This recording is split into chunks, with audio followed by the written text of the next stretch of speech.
YouTube pushes content which has the ability to go viral. But YouTube will not take the responsibility of the content which is there because it says we are just a platform. So my point is that we need to identify areas which can create problem for these content creators. Do you think the voters get confused when in the state elections, parties decide not to stand with each other, but then there is India Bloc as a larger umbrella?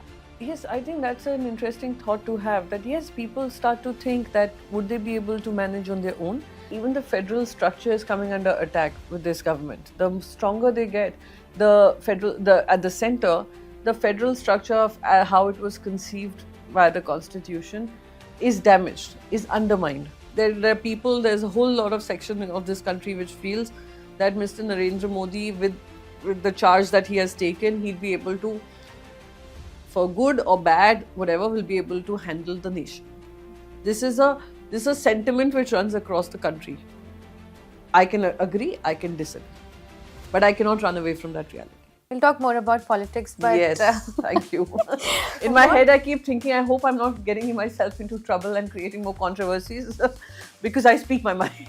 I'm an introvert. I did not have too many friends. You are an introvert. Yes, I am. In my personal life, I do not have too many friends. Actually, I wanted to know more about your family's reaction when you told them, okay, I'm going to join politics.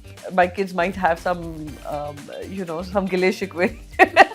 But they've adjusted. Irrespective, they always have. Yeah, I mean, वो तो होते ही है. How difficult was it to leave Congress?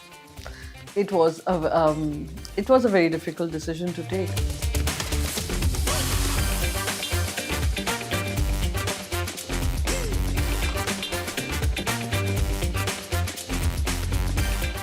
Hello and welcome in another episode of Spotlight. We have Rajya Sabha MP Priyanka Chaturvedi here with us. She is known for her quick wit and staunch political comments, but today we will try to know the leader beyond politics. Hello ma'am, how are you? I'm good, how are you?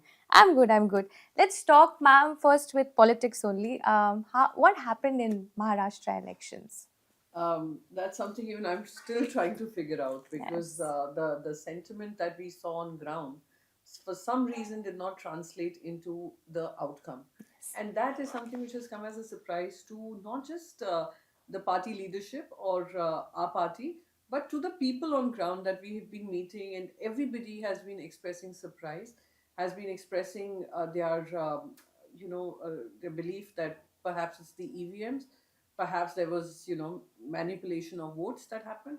So that is a sentiment across board. And if you see the celebrations, we did not see overt celebrations coming from the other side who Yes. have won. So Yes. those are things we are figuring out. But if I look at it, we have been raising this issue with the Election Commission as well.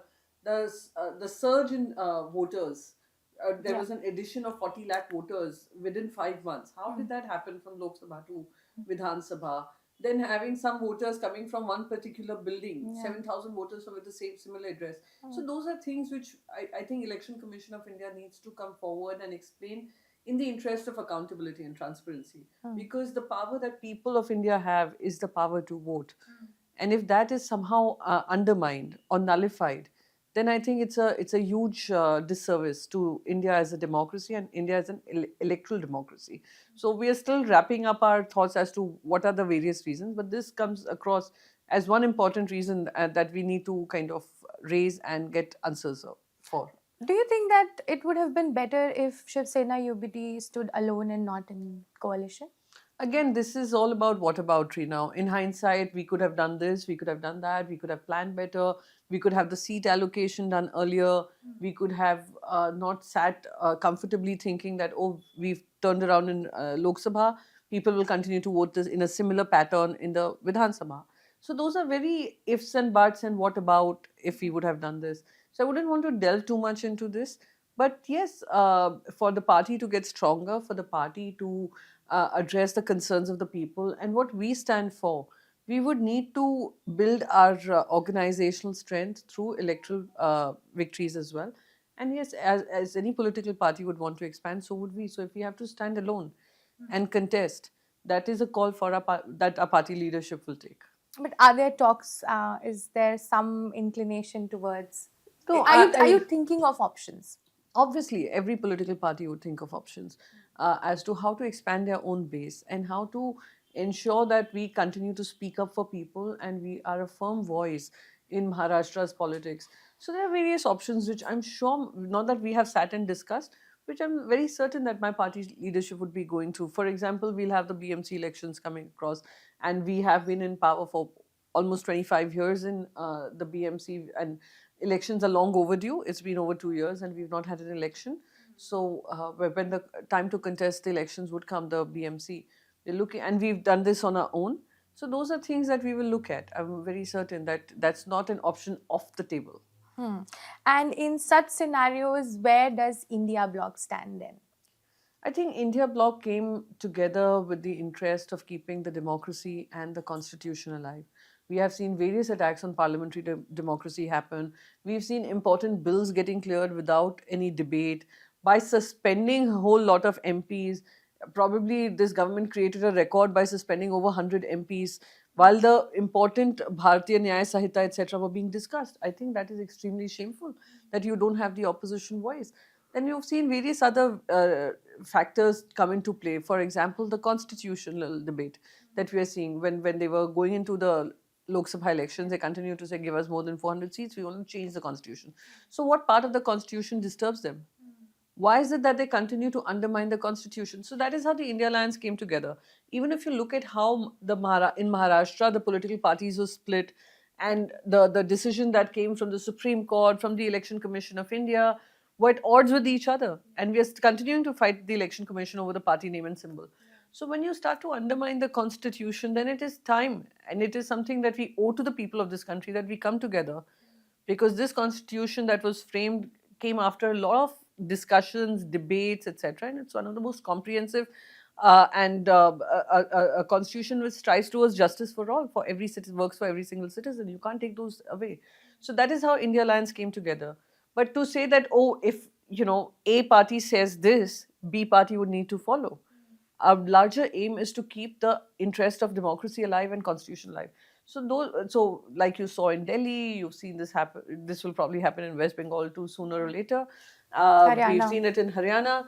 So those are things which we will need to kind of iron out and have a comprehensive narrative to give to the people of the country. Do you think the voters get confused when in the state elections, parties decide not to stand with each other, but then there is India Bloc as a larger umbrella? Yes, I think that's an interesting thought to have, that yes, people start to think that would they be able to manage on their own? And if they aren't able to manage on their own, so there's this particular party, the Bharatiya Janata Party. You have Mr. Narendra Modi, who is going to be able to not deliver, but we know there is leadership, right, under Mr. Modi. So that is something that can be discussed and debated. That can we agree on certain issues, agree to disagree on certain issues, but have a united front when it comes to seat distribution, seat allocation, and a united narrative to present to the people of the country as well as the various states that are going into an election. For example, if you look at the Jharkhand election, Congress and JMM contested together, and it turned out to be a good equation. In Maharashtra, if we would not have delayed our seat sharing talks, we would not have gone back and forth over some candidates, and there were also so many friendly fights that happened that only damaged the entire narrative. So yes, we need to have a very clear, concise narrative to present to the people of the state that you're going into an election. If you have an alliance, great. If the alliance does not work out, it should not be a very last minute idea of, oh no, we haven't been able to get together, so we are going to be contesting separately. Leads to confusion. You've seen the consequence in Haryana, you've seen the consequences in Delhi as well. Yeah. What do you think is the barrier here?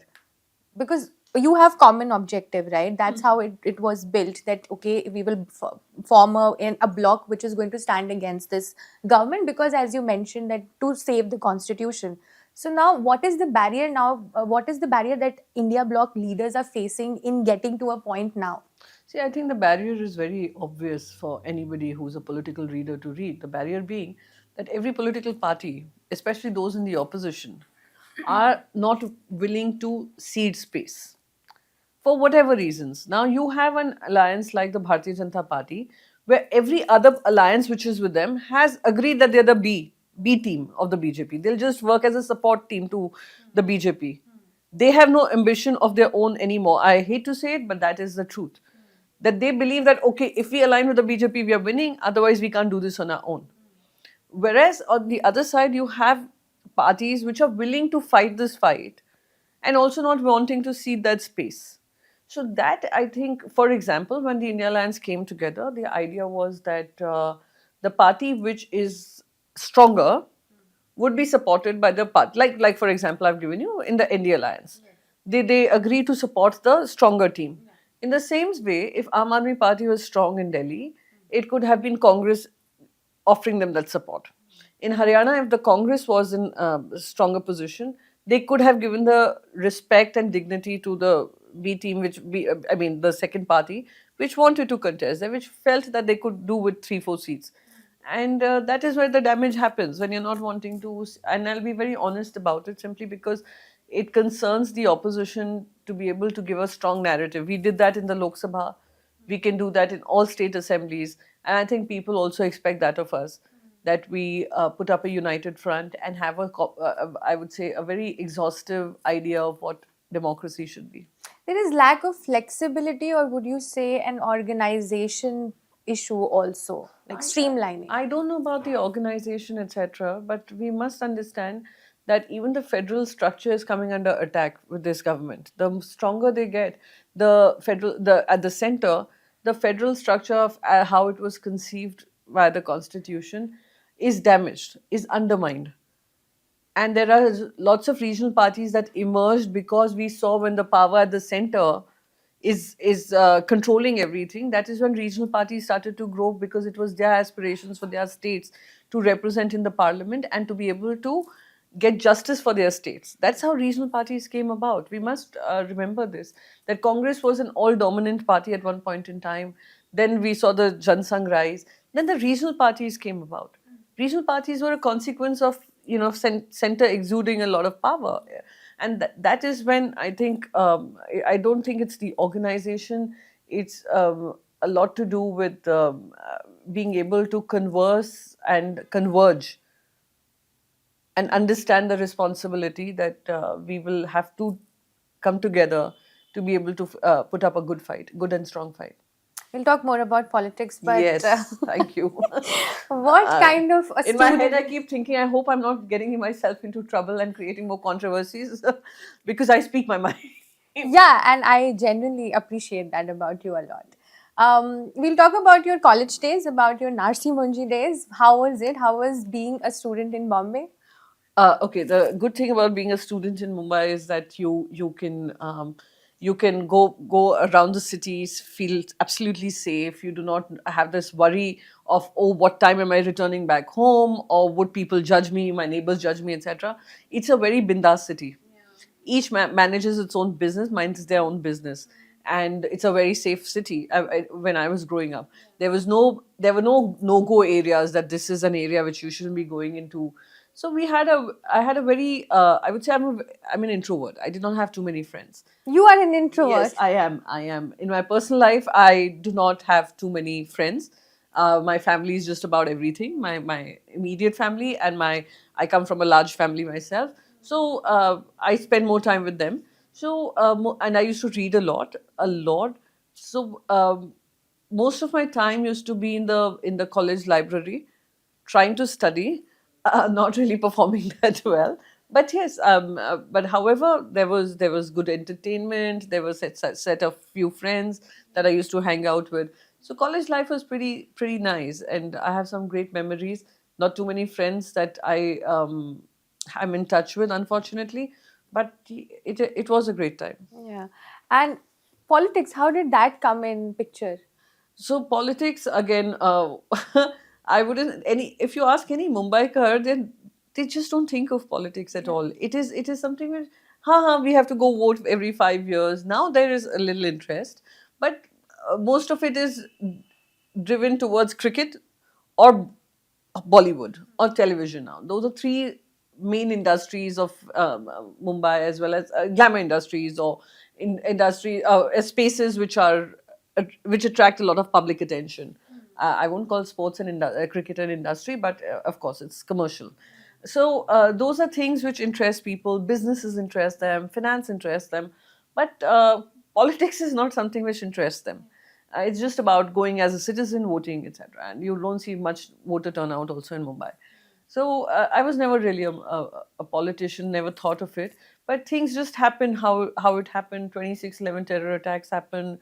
And at the same time, we saw the Nirbhaya issue happen and people's movement about to start taking place. And that is exactly when Rahul Gandhi ji began the entire idea of bringing in young voices from in the Youth Congress.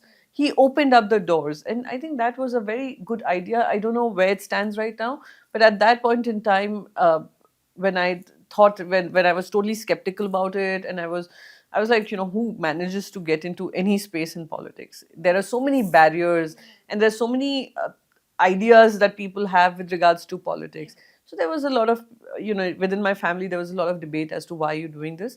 I said, let me give it a shot. I really want to contribute in some way towards nation building, have a voice on the table as to what citizens of the country expect from its politicians and from its politics, right? And its quality of politics as well. So that is how it began, and here I am. Yeah, and I wanted to know more about your family's reaction when you told them, ki, okay, I'm going to join politics. So my father was really happy because my father uh, loves politics. I mean, he loves talking about politics. My parents come from Uttar Pradesh. They More of moved. UP influence. So it's a very UP thing. Na? Every corner knows how India should be running Yeah. or what is good for the nation. So it's a beautiful idea that they are so involved in politics. While in Mumbai, there was just total disinterest. So because of my father, my father was keen that I should pursue it. My husband wasn't so because we had two very young kids. But I did get the support from him. There were a lot of questions as to where would you head? It doesn't work like that. And if you look at every average citizen of this country, they'll be like, why should we even be here? There's no certainty to this. There are only few people. There are few people controlling the entire, so-called political system. So why would you even want to do this? So that was my husband's concern, that you will give up your career, you will give up my career in the sense what I was doing, and you are not focusing on what you need to be focusing on, and you're focusing on something which you don't know what the outcome will be, and of course the public judgment that comes with it. So those were things which concerned him, but sooner or later they did realize that I was committed to the idea of contributing effectively to the polity of this country. So that is how he supported me. He managed the two kids. My kids might have some, some gile shikwe, but they've adjusted. Irrespective, they always have. Yeah, I mean, वो तो होते ही है, but yeah, they've been actually the strongest support for me, both my children, and now that they are very independent, they are both grown up. They are participants to whatever decisions I take and whatever rant I have at home. Work So rant. many times, yeah, work rant comes out often. Then also about, you people should be interested in what is happening to this country. You all should know what is happening to this country. You all cannot be aloof from whatever is happening. So, but they are also equally very involved. So they know a lot of people. I keep talking about them at home. So it's interesting. It's interesting. 3 best spots in Mumbai. 3 best spots in Mumbai. Can I just say some street food places? Definitely. So one is the place which I used to hang around a lot outside my college, which was the best which serves the best vada pav, best sandwiches, best dosas, best of everything, best of the street food of Mumbai. So that is one place I would suggest. The other place that I would suggest is the Juhu Beach. I used to stay close to the beach, and it has given me a lot of comfort at times whenever I was disturbed. So, Juhu Beach is a must visit place for anyone in Mumbai. The third place I would say would be, I would say, probably the Linking Road, where you can do your shopping, you can buy just about everything. Linking Road or Fashion Street, either one of them. So these are like those places which now that you asked me, brought back my own college memories. Those are the places I used to hang out, and those were the places which gave me comfort, where people are doing what they're doing, not judging, and good fun. How has Mumbai changed now? Also, you are there. So, how has Mumbai changed? One thing that has changed is that the entire city is dug up. Every single road, every bylane is today dug up. The air quality index has like worsened. That is one challenge I see. I mean, this was not my Mumbai when I was growing up, and unfortunately, under the idea of okay, infrastructural needs, our roads get dug up, and it takes months for roads to get done. And once the roads are done, then you again see potholes. So that is one thing that has changed about Mumbai. What else has changed about Mumbai? I don't see. Uh, the basic idea of Mumbai continues to be what it is. That you mind your business, we are here for you if you need us, but we won't come and bother you.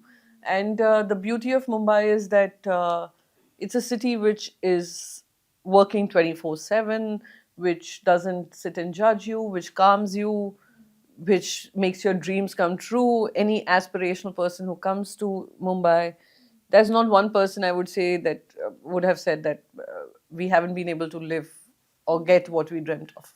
I've studied in Bombay, so I know a lot of friends there, and even I felt the same thing that it's quite safe there. And I also felt that, oh my God, it's totally different from Delhi and from UP, from where I belong. But in recent few years, I've had a lot of conversations with my friends there, and all of them, and especially after the Swargate incident that happened right now, a lot of my friends were like, we go to that bus stand and we ask people that, okay, is this the bus that we need to take? So how safe is Bombay now? How safe is Mumbai now? Is it changing to that extent? Largely it is safe, but however, there are challenges. And the sooner we understand these challenges, the better it is. There is a lot of, like I said, when I was growing up, there were no areas which were no go. There were no areas, and I remember Hindu Hriday Samrat Balasaheb Thackeray ji saying that no woman in my city or state should feel unsafe. That was the kind of confidence we used to live with. And there also used to be Shiv Sena where, if anybody misbehaves or whatever, before going to the cops, they would go to a Shiv Sena Shakha and say, sort this out. So largely that idea still prevails, that you need to respect women, etc. However, there are challenges, and I would be running away from being honest about this, which needs to be resolved. For example, the Swargate issue, then the Badlapur issue, Yes. which was so terrible, Terrible, yeah. in terms of the government trying to cover up. I would want governments to be more transparent. Governments prioritizing this, because Maharashtra will continue to be the state which attracts the highest attention of people, because it is largely the safest state in the minds of the people, and that is when your responsibility increases. So yes, that is one thing. But I can say this with all honesty that in Mumbai, I haven't told my daughter that that you cannot step out at a certain hour, that you would be unsafe. But yes, of course, I do tell her that she should be mindful of the time she's stepping out and stepping back home. Since you always speak your mind, I came across a very interesting tweet that Elon Musk also commented on that, and he said, "True, that was about a debate that happened in UK Parliament." And you replied, you posted it and said, "Okay." Yeah. What? I was actually quite amused, but I really want to know, what did you mean by that okay? Just okay and full stop. On what? No, he said okay. He said true. true, and you posted it saying Yeah. okay dot. Yeah, because I was like, for a minute, if someone asked me, I saw the tweet. No, I actually did not see his tweet. What I had put in was with respect to Pakistan. And while Indian citizens continue to be role models wherever they go, and they assimilate with the various countries that they go to, there are challenges which the world is facing right now. And when they called it the Asian grooming gangs, I was like, hello, please, India has no role to play in this. Don't call it a continent. There's a very specific country that you're talking about. And he said, true. And I did not see the response in my mention. And suddenly everyone's tagging me and him, because I hadn't tagged him.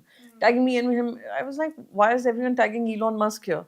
And then I went and saw, yes. I first went and checked, is this a parody?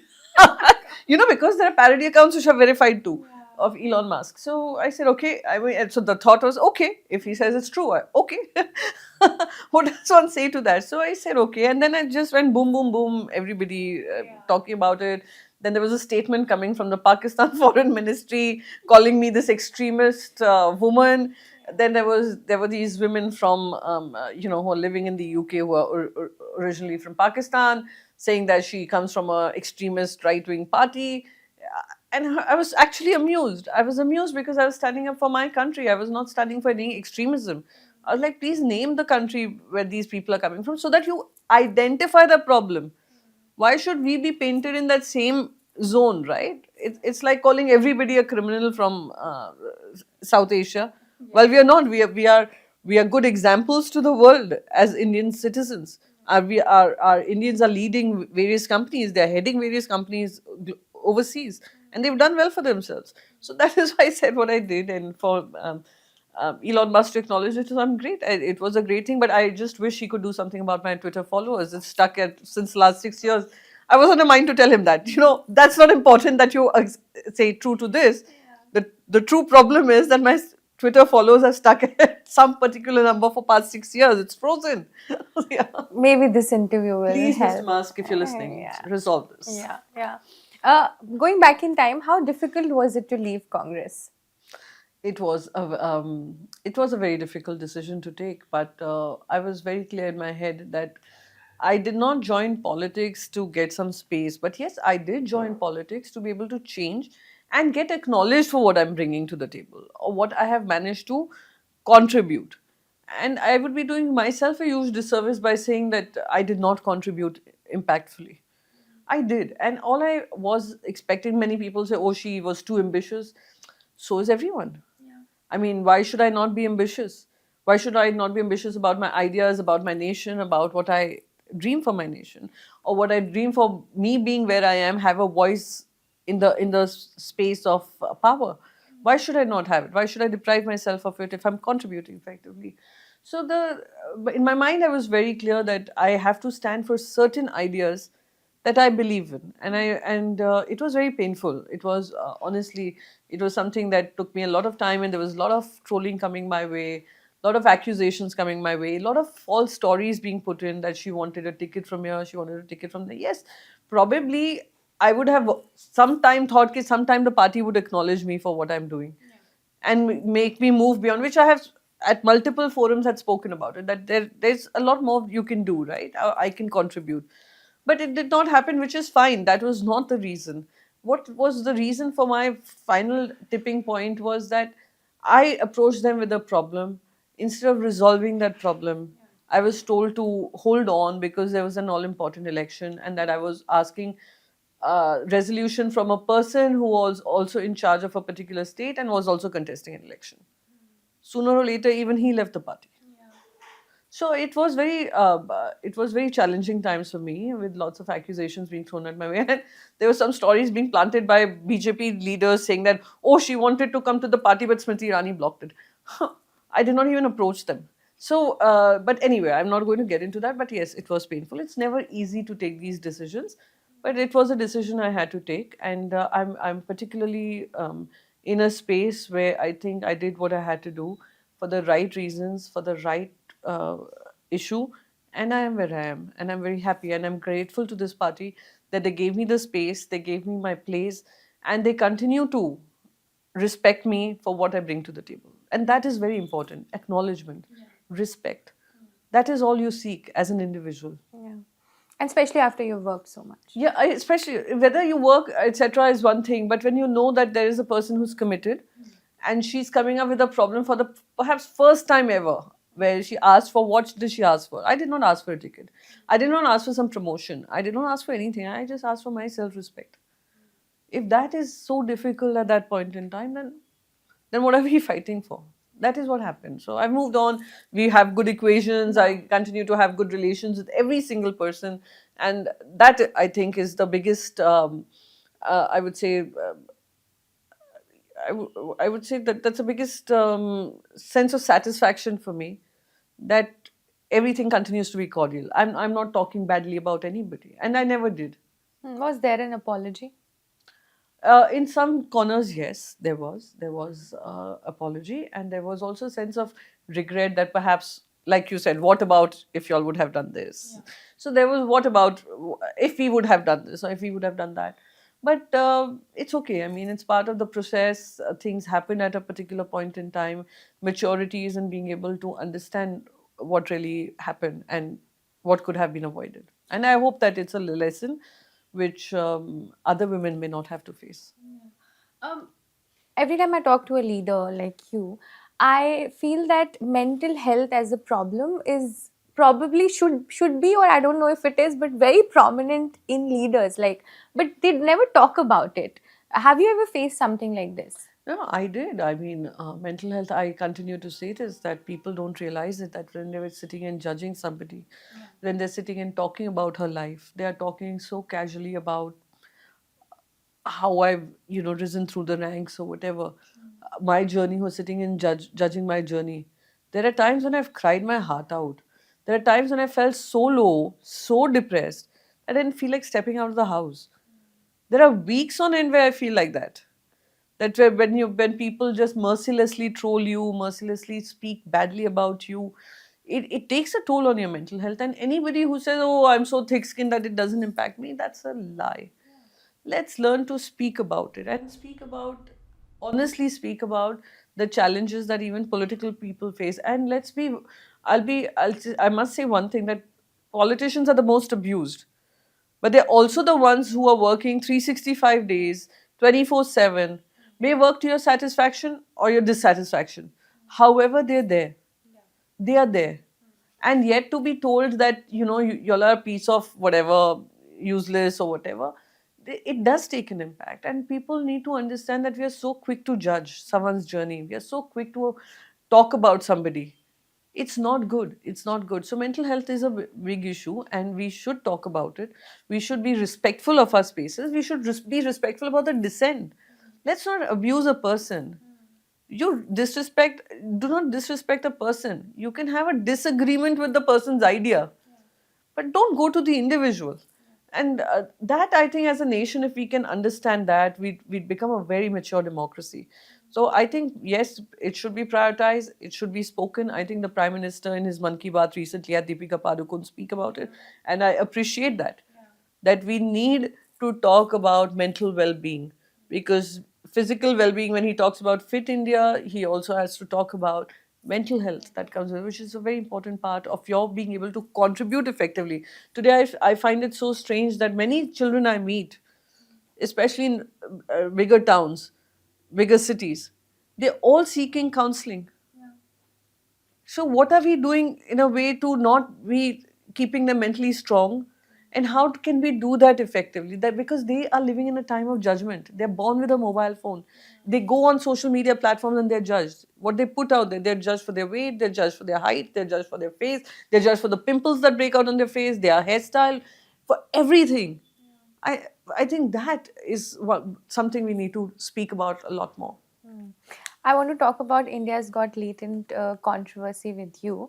Now, there were obviously two sides to everything. Everybody condemned the thing, but there were few section of youngsters, I would say, who were like, "This is not that big of an issue." What do you have to say on this? No, I don't want to get into, see, because I had a very particular point of view to make. It was not on people or these individuals. It was more about we are unable to have a policy narrative which can create these loopholes. Now you're seeing excessive intervention of the state, which could have been avoided. Till we don't have a policy in place, we are going to see this. Whatever suits a person at time. My point was, I am a part of the standing committee of IT and communication, and it is Ministry of IT which needs to kind of look at what guidelines can we bring into place. See, Europe has these guidelines, UK has these guidelines, Australia has these guidelines. Why should India not discuss it? I'm not talking about censorship. I want to know if this particular episode that is going on, India's Got Latin, and it's not just this episode. If you look at the content, the abuse, etc., that is being used, if that was, can that play on Star Plus? Can that play on any of these entertainment television channels, or can that be printed in the Indian Express as kind of a light-hearted column? It cannot, right? Because they're bound by certain guidelines. Even a constitution gives us the freedom of speech, but with restrictions. And so someone told me, so if you don't like it, don't watch. But this is not how clickbait is working these days. YouTube pushes content which has the ability to go viral. But YouTube will not take the responsibility of the content which is there because it says we are just a platform. So my point is that we need to identify areas which can create problem for these content creators. Self regulation is one thing. They need to, you don't need to run to a lawyer to understand that. I was reading one column which said, now before I go for my stand up comedy show, I first run it through my lawyer. Will these jokes be okay? I think it needs basic common sense. You may be living in a society, you may be living in a city which is okay with these jokes. But now what you're like creating, the content goes to every length and breadth of this country, every corner of this country. It goes to a small town of Mathura also, where someone is watching it.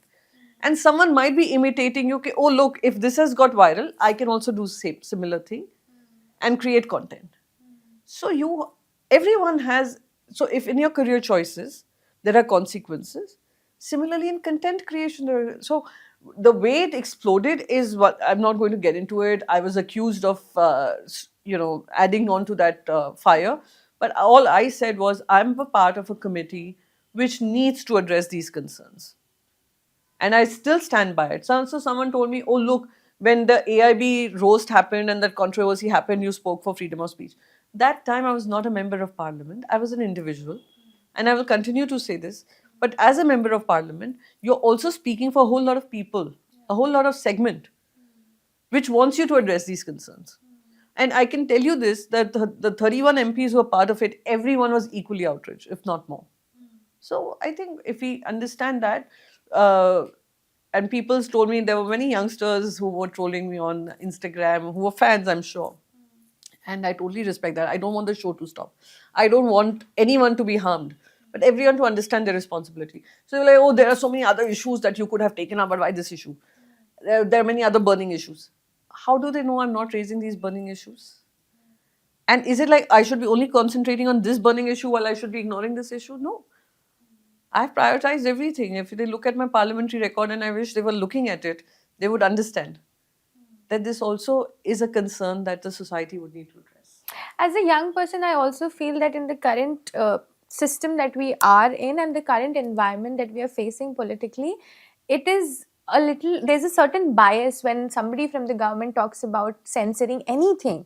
Maybe they have a logic there, but we are very quick to be a little, defensive about it. Censorship, Yeah, things like that. So how are, as a member of the committee, even if you're planning to bring something like this, how is there planning happening right now? No, I would again say that this was something which was raised. An answer was sought from the IT ministry, but we must realize one thing. Like I said, uh, print medium is bound by some guidelines. Broadcast medium is bound by some guidelines. Guidelines. I'm not talking about censorship. There are guidelines. There are restrictions. And if you look at freedom of speech, the restrictions that came with it, the First Amendment that happened. First Amendment was brought in by Pandit Jawaharlal Nehru's government. He was a liberal, inclusive prime minister of this country, who we all love and respect. However, he felt there was a need at that point in time in India, and I think there is a continuing need. The idea is that of course, US has absolute freedom of speech, but you cannot be influenced. Okay, look, they are making these jokes on Donald Trump. Why can't, if we were to do it, why? So, that's true. But yeah, I mean, they can do it, right? Because absolute freedom of speech. So if we are a mature democracy and we can handle it, let's go ahead and do it. But till we don't have that, we need to. So again, now in terms of the scale of bias, right? That is something we will need to understand, the balancing. Under the garb of guidelines, we should not be restricting a whole lot of content, news creators, content creators, on the basis of what we think is our cultural bias or our bias or a government's bias, which is something I've been talking about every time. So when it comes up in the committee also, we are mindful of the fact that today it could be them in power, tomorrow it could be someone else in power. It cannot become a tool to play around. Now, again, you're set by guidelines. If the news channels choose to be independent, they can. They have the space to be independent. But for all to say, oh, if we speak up, we will face, consequences, I don't think so. There are very many independent YouTubers who've chosen to be on YouTube and create news content. They've managed to speak their mind. You can. It's just that your ad revenue depends on whatever is the most hot topic of the day to talk about. So we continue to talk about Aurangzeb, but nobody is talking about an Advait 30 years from now. What will that Advait, an individual citizen of India who at 18 is looking to be a contributor economically? Will he get a job? Will he get an income which will be helpful to him, which will be able to bring up his own entire family and feel absolutely satisfied with the life he's leading? We are not talking about that Advait, that individual at 18. We are talking about someone who 300 years ago or several years ago did what he did. Of course, we should talk about our cultural legacy, etc. But that cannot become the prime time discussion, which takes away all our important, content. About the Beed incident, the Dhananjay Munde has Yes, resigned. yes. What do you think about it? I think what happened was absolute mismanagement, absolute attempt to try and safeguard Mr. Munde, and they did everything possible to try not to get him to step down. Beed is a town which has seen over 300 murders over the period of 5 years. There has been absolute collapse of law and order there, and the collusion that the police has with the politicians is something that everybody is aware of. Unfortunately, Santosh Deshmukh ji's death was so, I would say, was something which was so in your face, so brutal. There were reports about it. There were protests about it. There were so many demands for him to step down. And as the Home Minister and the Chief Minister of the state, I'm sure Mr. Fadnavis knew what exactly happened. Are we saying the photographs were not? He did not know what happened? Are we saying Valmik Karad did not see this entire brutality on his mobile phone live? Now you're seeing photographs emerge which forced the government's hand. And I'm just hoping that Mr. Munde will become a co-accused, because everybody knows that his writ runs large in Beed. And he's so powerful that everybody attempted to silence those who are seeking justice rather than seek accountability from the culprits. It is a shame, it's a blot on Maharashtra, and I hope the government will now wake up and treat accountability and prioritizing law and order in the state. In general, what do you think is working for BJP? I think, if I say this, I'll be like, oh, look, now she's become a fan of Mr. Narendra Modi, etc. But no, that's not the case. The case is that let's be real. And the reality is that for there are people, there's a whole lot of section of this country which feels that Mr. Narendra Modi, with the charge that he has taken, he'd be able to, for good or bad, whatever, will be able to handle the nation. This is a sentiment which runs across the country. I can agree, I can disagree, but I cannot run away from that reality. So there is a leadership model which is like all controlling, all pervasive. You ask any minister in the cabinet, they will not know what decisions are being taken, because we all know the decisions are taken by the one and only. And there is an entire well-oiled machinery. The amount of electoral bonds that they got, the kind of money that BJP has is unmatchable. And they have all the levers of power. And they feel no hesitation in undermining those institutions which were free and fair. They don't care whether they are undermining Election Commission of India, whether it's the Enforcement Directorate, whether it's your CBI, whether it was your income tax. And now the media. The media till 2014 would question CBI being called a caged parrot. Today we are living in times where nobody will even discuss it on their 9 p.m. debate. And then they defend it by saying, oh, look, why is the opposition looking at us? Opposition should look at itself. Oh, please, you're the fourth pillar of democracy. And as legislators who are in the opposition, we are doing what we have to do. have the ability to rise up to the occasion. So those are things which I feel is working for the BJP, and let's anyone saying otherwise is being, I would say they're being unreal. How's Aditya Thackeray as a leader? He's a young, dynamic leader who is a visionary, who can speak about challenges that rural Maharashtra faces or the urban Maharashtra faces. He's very passionate about urban development. He's very passionate about rural development in a way that villages are, they are self-employed, and they continue to be source of the strength, the backbone of what India really is, truly is, as well as urban infrastructure. He's passionate about challenges that faces the youth today, and let's not run away from the fact that climate change is a problem, air quality is a problem, wildlife extinction is a problem, not enough green is a problem, and India is going to face the brunt of it. So he's passionate about those issues, and it is good to see that the youth, especially the young like him, are involved in politics and are trying to change how politics looks and seeking accountability from all the pillars of democracy, seeking transparency in governance. And I think that's what the youth of the country imagines when they talk about leadership, and leadership which is transparent, open, willing to listen to their ideas and incorporate those ideas in their vision. So that is one thing that I really appreciate about Aditya ji, that he's open to listening to people, open to the idea of changing his, if he has a thought, he's going to give it a hearing, and if he thinks it makes sense what the other person is saying, willing to adapt to that, and willing to raise those issues which concern India's constitution, India's democracy, and all the problems that we face as a nation today.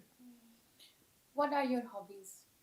Oh, my hobbies. I wish I could say cooking, gardening. Well, I wish I could say photography. No, I can't. Because the only hobby that you could say I have is reading, listening to music, and now for the past 1.5 years I've moved a lot into understanding of spirituality and my connect to. I was always very spiritual in nature, but trying to understand where it takes me is something that I've now started to get more aware of and more involved in. So those are things which are now leading me towards reading certain texts, listen to a certain idea of what spirituality is and how to realize how to be truly a good human and true Hindu. So those are things I do, and but besides reading and listening to music, there's nothing really I like to do. I wish I could say I had another hobby. What music do you listen to? Oh, I listen to everything. I listen to bhajans in the morning. I listen to, I don't know if you're aware of Maharaj Premanandji. He gives his discourse for 45 minutes every day, and he's brilliant. I listen to him. Then there's Arijit Singh, of course. Oh, you are an Arijit Singh. Yeah. So Arijit Singh. Then there is, of course, a lot of music that I keep hearing. The Coke Studio music that I listen to. Sufi music is something I really like. So those are things that I do. And it could be any latest song which is playing and which is buzzing on uh, Spotify or YouTube Music. I listen to that. Whatever suggestions that come from iTunes also, I listen to it. Yeah. And quick 3 recommendations for the viewers or for reading. Reading, I would tell them the first one is Eknath Easwaran's Essence of Bhagavad Gita.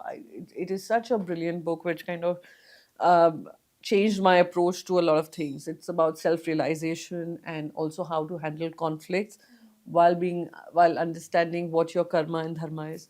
So Essence of Bhagavad Gita is a beautiful book which I recommend to all. In fiction, I would say I really like Chitra Devakaruni's book, The Palace of Illusions, which is the Mahabharata from the eyes of Draupadi. It is such a brilliant book because for the first time I saw a book which was about the Mahabharata coming from a woman's perspective, what she thinks of it. And somehow that gets you ignored usually in times of war, in times of peace, what a woman thinks about it.